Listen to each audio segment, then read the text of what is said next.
करिबो डाक्तरी स्वप्न। स्वास्थ्य शिक्षा क्षेत्र में आउ एक माइलखुंट हासिल।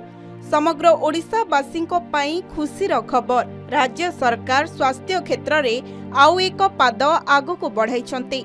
ओडिशार आउ दुईटी सरकारी मेडिकल कॉलेज पई 200 आसन अनुमोदित होईछि।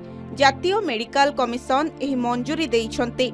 जातीय चिकित्सा आयोग राज्य में नूतन भाव में प्रतिष्ठित सरकारी मेडिकल कॉलेज पई 200टी एमबीबीएस सीट मंजूर करिथिबा जणा पड़िछि।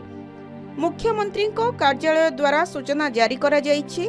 एनएमसी फुलबाणी मेडिकल कॉलेज एवं तालचेर पवित्र मोहन प्रधान सरकारी मेडिकल कॉलेज पई प्रत्येक 100टी एमबीबीएस सीट अनुमोदन करिछि। एही 2025-26 शिक्षा वर्षरु शैक्षिक अधिवेशन आरंभ हेबो। एही समय रे मुख्यमंत्री मोहन चरण माझी 200 एमबीबीएस सीट अनुमोदन को स्वागत करी कहिसंती जे स्वास्थ्य शिक्षा क्षेत्र में ओडिशा आउ एक माइलखुंट हासिल करिछि। गोटे वर्ष मध्यरे चलित शिक्षा वर्षरु आउ 200 ओडिया छात्र छात्री डाक्तरी शिक्षा ग्रहण करि परिबे।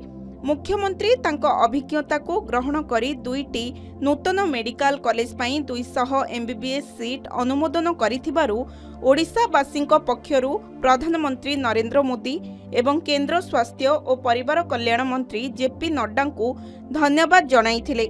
2025-26 शिक्षा वर्षरु जातीय चिकित्सा कमिशन तालचेर पवित्र मोहन प्रधान मेडिकल कॉलेज एवं कंधमाल फुलबाणी सरकारी मेडिकल कॉलेज पई 100टी एमबीबीएस सीट अनुमोदित होईछि।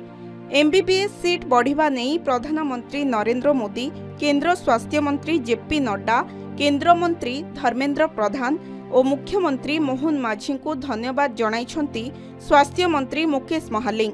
एही ऐतिहासिक पदक्षेप चिकित्सा शिक्षा रे नूतन पथ खोलिबो एवं तालचेर, कंधमाल एवं समग्र ओडिशा रे स्वास्थ्य सेवा को आहुरी सुदृढ़ करिबो, जहा आम लोकंक पई सुलभ एवं गुणात्मक स्वास्थ्य सेवार व्यापक सुविधा सुनिश्चित करिबो। गोटे वर्ष रे 200 ओडिया छात्र छात्री चलित शिक्षा वर्ष ठारू डाक्तरी शिक्षा ग्रहण करि परिबे। ब्यूरो रिपोर्ट, के न्यूज ओडिशा।